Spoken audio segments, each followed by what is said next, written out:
¿Qué tal, amigos? ¿Cómo les va?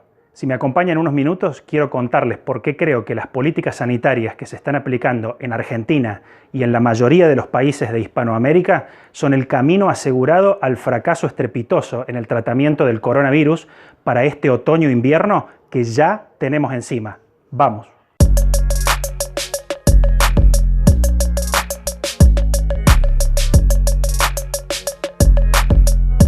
Repasamos rápidamente qué es nuestro sistema inmunológico, por qué es la causa del problema en el que estamos, por qué funciona mal, qué necesita para funcionar bien y después vamos a algunos datos, estadísticas y qué están haciendo los países que van por la senda correcta.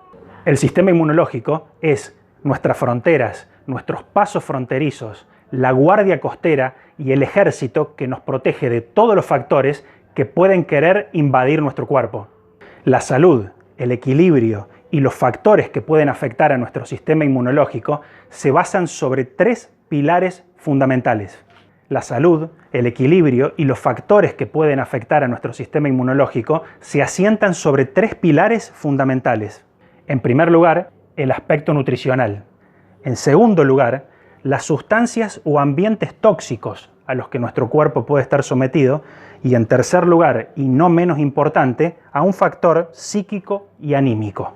Dentro del aspecto nutricional, el cuadro es bastante evidente. Por un lado, la escasa presencia de ácidos grasos de calidad en nuestra dieta.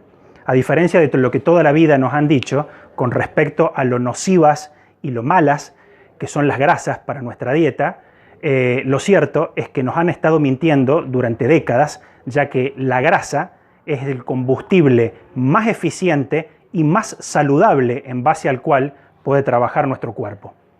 En segundo lugar, la escasa presencia de aminoácidos de calidad o proteínas de calidad, tanto en cantidad como en calidad. Y en tercer lugar, la presencia de minerales esenciales en nuestra dieta, que son los aspectos basales y los cimientos para que nuestro cuerpo pueda realizar correctamente todos los procesos fisiológicos. Una dieta preponderantemente con estas características, bajas grasas, bajas proteínas y bajos minerales, evidentemente nos va a llevar a este tipo de dieta, que es la dieta estándar occidental latinoamericana que la mayoría llevamos, que es una dieta alta en alimentos industrializados, alta en alimentos procesados, muy alta en harinas refinados, en azúcares refinados y en aceites refinados de semillas, o sea, aceite de maíz, aceite de girasol, aceite de soja, aceite de canola, que son realmente demasiado ricos en ácidos grasos omega 6, que son los que tenemos que hacer todo el esfuerzo posible por comer la menor cantidad que podamos. Ahora bien, si ya de por sí nuestra dieta reúne estas características, imaginemos una situación de aislamiento y de encierro forzoso de las personas por un periodo de cuarentena, en el cual la persona está en su casa, no puede salir y a duras penas puede llegar a hacer alguna compra de alimentos al día. ¿Qué imaginan ustedes que va a suceder con la ingesta de alimentos industrializados, procesados, las cosas envasadas que tengamos guardadas en nuestra casa, en la heladera, los harinas refinados, las cosas con azúcar refinada, todos los productos de panificación industrializada, todos los aceites refinados que los usamos tanto para cocinar, lamentablemente, en lugar de recurrir a las grasas naturales y ancestrales como debería ser, sino que además también todos los productos industrializados, procesados y elaborados en base a harinas y azúcares refinados están hechos con aceites refinados de semilla como materia grasa. Situación la cual nos va a llevar a un cuadro de alto estrés oxidativo, ya que nada oxida más nuestros tejidos que el azúcar o las cosas que al digerirse se transforman en azúcar, o sea, los hidratos de carbono, a altos niveles de procesos inflamatorios constantes en el cuerpo, ya que todas las enfermedades, todas las afecciones que padecemos, desde cardíacas, circulatorias, musculares, articulares, enfermedades autoinmunes, enfermedades neurodegenerativas, todas están asociadas a procesos inflamatorios en el cuerpo y nada eleva más nuestros umbrales de procesos inflamatorios en curso que los altos niveles de azúcar en sangre, los altos niveles de insulina en sangre y el consumo de ácidos grasos omega 6 en exceso. Y por último, dentro del aspecto nutricional, el franco deterioro de nuestra flora intestinal. La flora intestinal, que es la flora bacteriana que habita en nuestro aparato digestivo, en nuestro colon y en nuestro intestino, que es la fundamental responsable de que podamos absorber los nutrientes de los alimentos que comemos, y además el 80% de esas células de nuestra flora intestinal son células inmunológicas que habitan en nuestro aparato digestivo. Siguiente aspecto que tiene alta incidencia en el deterioro de nuestro sistema inmunológico, las sustancias o ambientes tóxicos a los que estamos sometidos. Por ejemplo, en el caso de la vida en ciudad, todo tipo de polución que podamos recibir en la ciudad en la que vivimos, la baja calidad del agua, ya sea por sustancias para potabilizarla rápidamente y de forma barata, o por cuestiones que puede haber en contaminación de las napas. Tercer aspecto, por ejemplo, proximidad a fábricas, vivir cerca de fábricas, de plantas químicas, de industrias químicas. O, por ejemplo, habitar en zonas de baja densidad poblacional que parecieran seguras y más limpias, pero que podemos estar cerca de campos o de plantaciones donde habitualmente se realizan fumigaciones. Y dentro de las sustancias tóxicas que accionan directamente sobre nuestro sistema inmunológico, tenemos las drogas duras o drogas prohibidas, para entenderlos y llamarlas de alguna manera, el alcohol, el consumo asiduo de alcohol, el cigarrillo, que es un elemento, es una cápsula de productos químicos diseñada específicamente para demoler sistemas inmunológicos, los medicamentos en general, tanto en uso moderado como en las personas que se exceden en el uso de medicamentos, y lo mismo en el caso de los psicofármacos. Ahora, vayamos a esta situación comparándola en una situación de cuarentena, de aislamiento, como la que estamos viviendo o como la que muchos de ustedes pueden estar por empezar a vivir. Imagínense ustedes, una persona que consume drogas duras o drogas prohibidas, que consume cotidiana o asiduamente alcohol, cigarrillos, medicamentos, psicofármacos, ansiolíticos, antidepresivos. ¿Qué piensan ustedes que va a hacer esa persona en una situación de aislamiento y encierro durante semanas? Bien.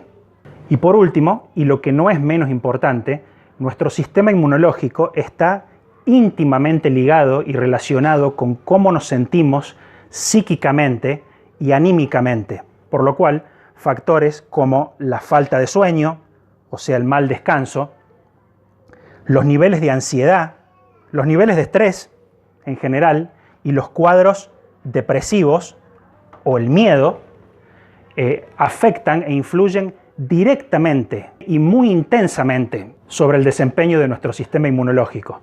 Vayamos ahora al mismo ejercicio. En este rubro, ¿qué piensan ustedes que va a pasar durante estas semanas de cuarentena, encierro, noticias falsas, noticias amarillistas, exageradas, preocupación, miedo, con los cuadros depresivos, de miedo, de ansiedad, de estrés y de mal descanso en la población general? Pasamos ahora a la siguiente placa, así hacemos un ejercicio un poco más divertido de sentido común. Muy bien amigos, continuamos. Pequeño ejercicio de sentido común en base a las características fundamentales que me parece que se darían en una situación de encierro y de estancamiento económico y social, personal y de un país con respecto a nuestro sistema inmune, y si a ustedes les parece que sería una consecuencia buena o mala. Empezamos. Alteración de la vida cotidiana, la rutina, las costumbres de la persona, lo que está acostumbrado a hacer a la hora de trabajar, de divertirse. ¿Bueno o malo?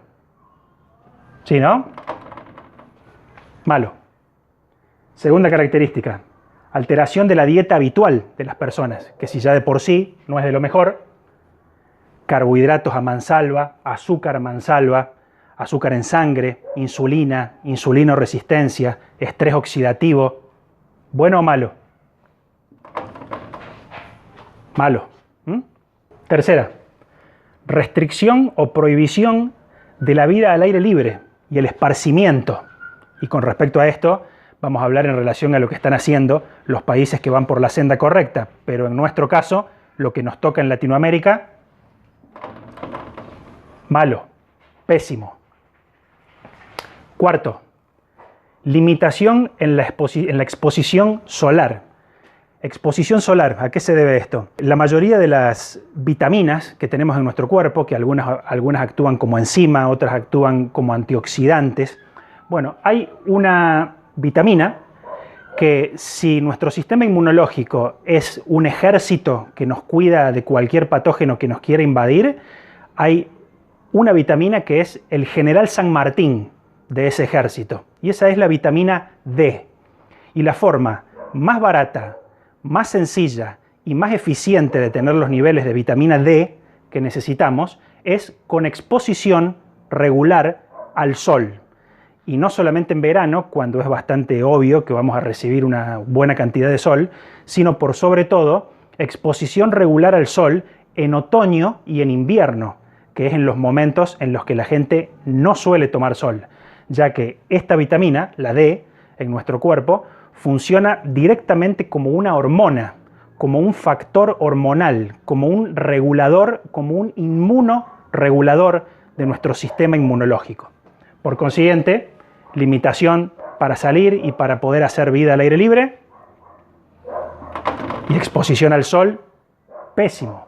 Siguiente, disminución o abandono en la actividad física, más allá de que uno puede hacer algo en su casa.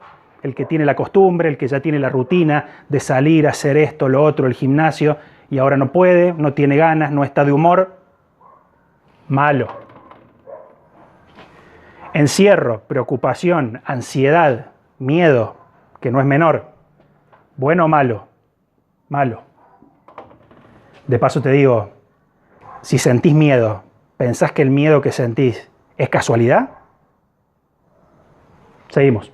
Empeoramiento general de todo cuadro físico o psíquico, de cualquier afección, cuadro, enfermedad crónica, circunstancial que estemos sufriendo, empeoramiento general seguro de cualquier cuadro físico y psíquico que estemos padeciendo. Por consiguiente, malo. Situación económica personal. ¿Qué me dicen? A no ser que sean un empresario norteamericano que vende y compra sus propias acciones gracias a la crisis, bueno o malo. Pésimo.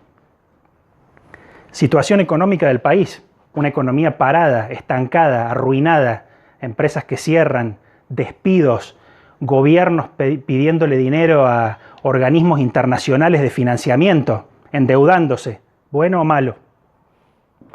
Pésimo. Y como me decía un amigo, en el caso de control de las infidelidades, bueno, en ese caso hay que responder que, bueno.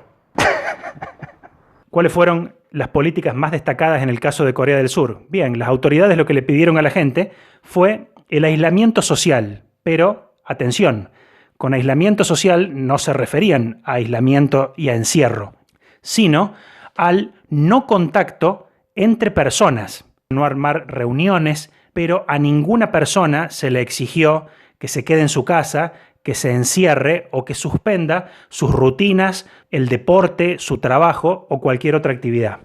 Luego, y esto es muy importante, el tema de los test masivos. Por la experiencia que ellos tienen, saben que en la mayoría de los casos, los principales contagios se dan cuando la persona infectada contagia a todos los miembros de la familia dentro de la casa.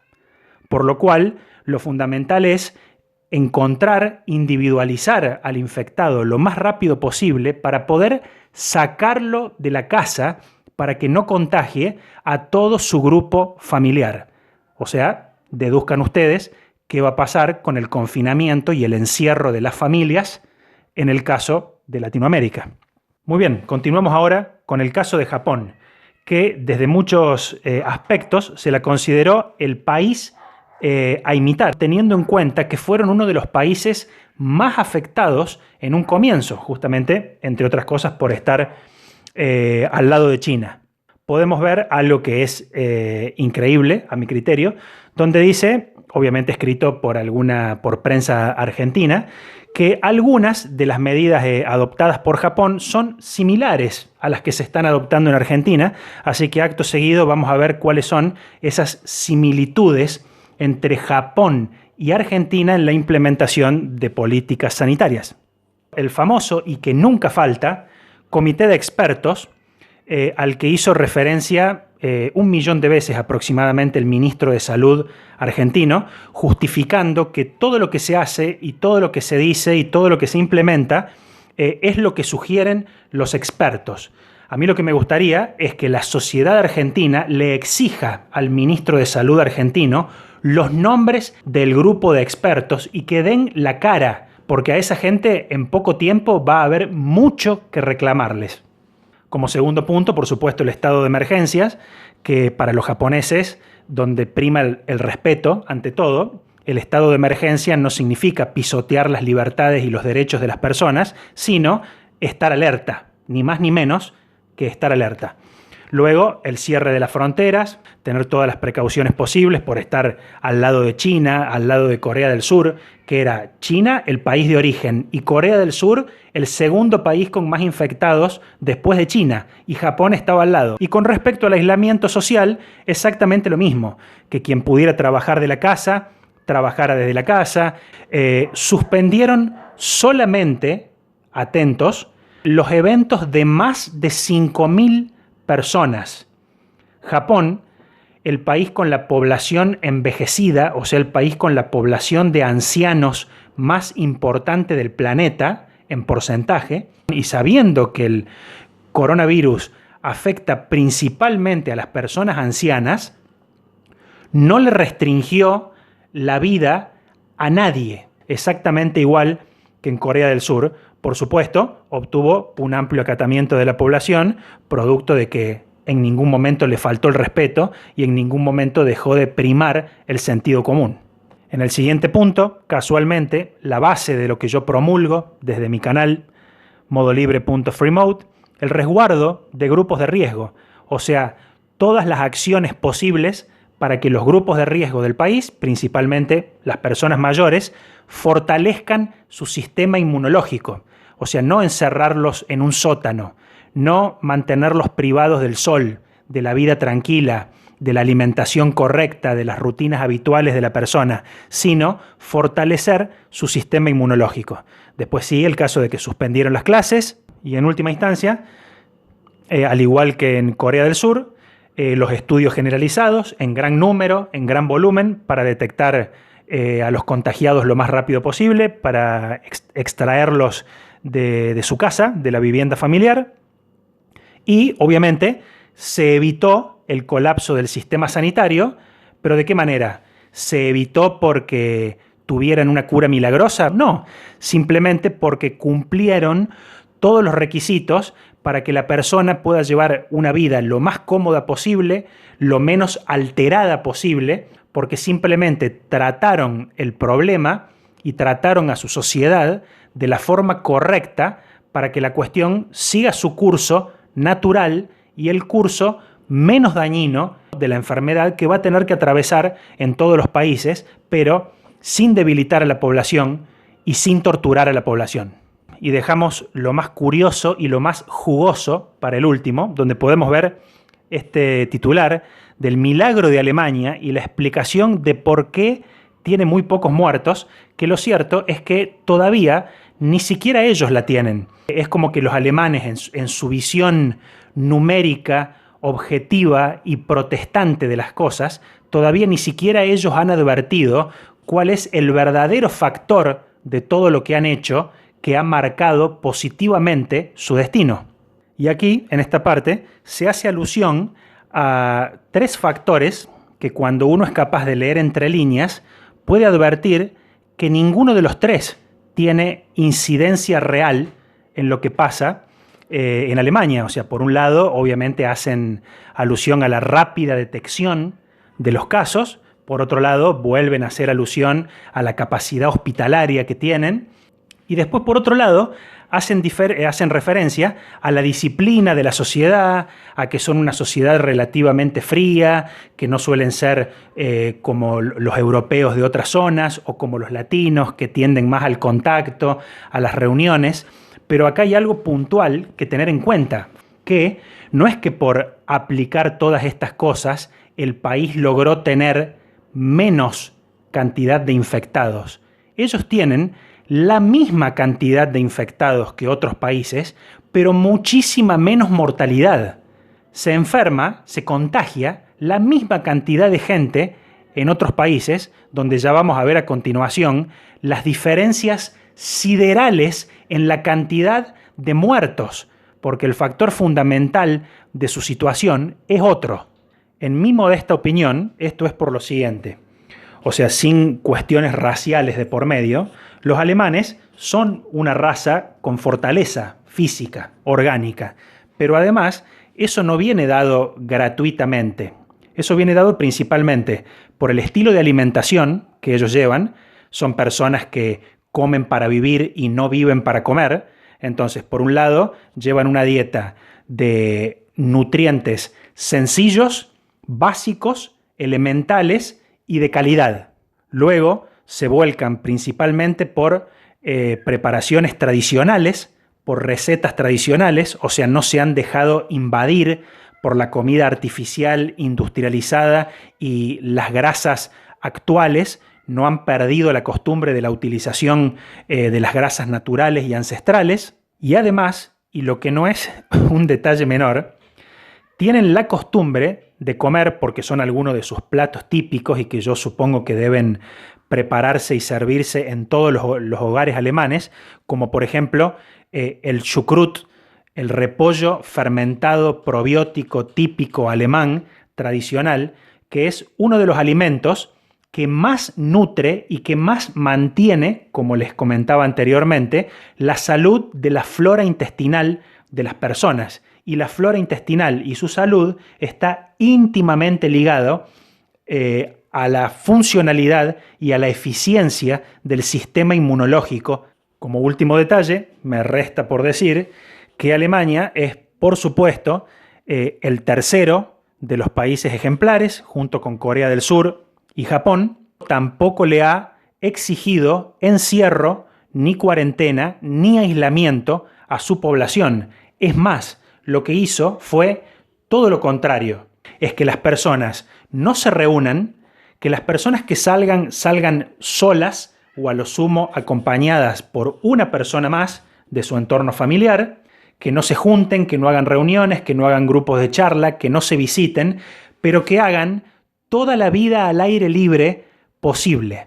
Que la gente salga a correr, salga a andar en bicicleta, salga a pasear el perro, a caminar, salga a hacer un picnic y a pasar un día entero en un parque al sol, para tomar sol, para respirar aire fuera de los ambientes encerrados de las casas, que hacen que la persona se conecte con la naturaleza y se conecte con su equilibrio fisiológico, aún en una situación de emergencia como esta. Es lo que ha marcado la gran diferencia entre estos países y el resto, que a continuación lo vamos a ver con números duros. Muy bien, amigos, y para terminar, más allá de todas las políticas que estuvimos describiendo hasta recién, ahora los números duros y puros, contrastados unos con otros, para cerrar la idea final. Por consiguiente, tenemos los tres países más marcados en un extremo de la situación y los tres países en el extremo opuesto de la situación. Estos son los números más recientes y oficiales que pude encontrar. Entonces, en el caso de Corea del Sur, 1,5% de tasa de mortalidad sobre los infectados. En el caso de Japón, con todas sus características que ya hablamos, 1,7%. Y en el caso de Alemania, que es el principal, el modelo a seguir, creo yo, el 0,4% de los infectados. En relación a Francia, con el 4,8% de los infectados, España con entre el 7 y el 8% de los infectados, e Italia, bueno, ya de público conocimiento, dependiendo de la zona, entre el 11 y el 13% de los infectados en el caso de Lombardía. Entonces ahora, a mi criterio, y para cerrar, dos apreciaciones finales. Una, quitemos por un momento de la ecuación a Corea del Sur y Japón.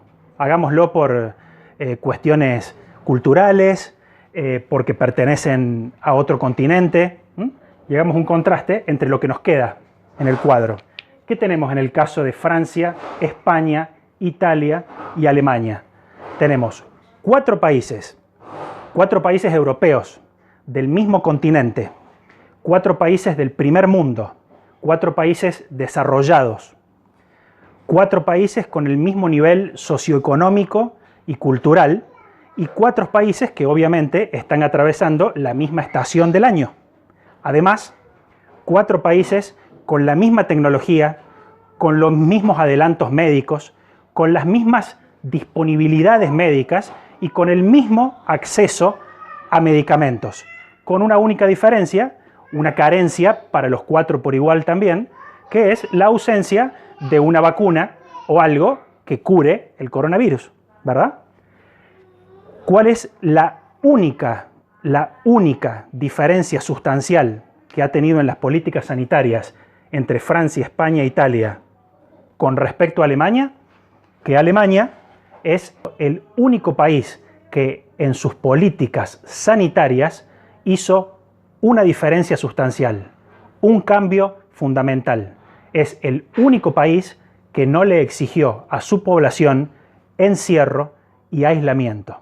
Y con esa diferencia fundamental tenemos, comparando Alemania con Francia, 12 veces menos muertos que Francia, con la misma cantidad de infectados prácticamente. Comparado con España, entre 18 y 20 veces menos muertos que España, también con una cantidad similar de infectados. Y en el caso de Italia, 30 veces menos muertos con la misma cantidad de infectados. Saquen ustedes sus propias conclusiones. Muchas gracias por su tiempo, gente. Espero haber sido claro y útil. Ahora, dejemos que esto crezca. Ayúdenme a que esto crezca. Mi canal de YouTube es ultra reciente, modolibre.freemode. Si pueden darme una mano, les agradezco. Visiten el canal, conózcanlo, vean los otros videos, son pocos, pero háganlo. Háganme un comentario, díganme qué les pareció, denme un like, una suscripción y compartan este video con toda la gente a la que crean que le va a ser útil y necesario. No se dejen convertir en el negocio redondo de nadie y ante todo, no crean. Chao.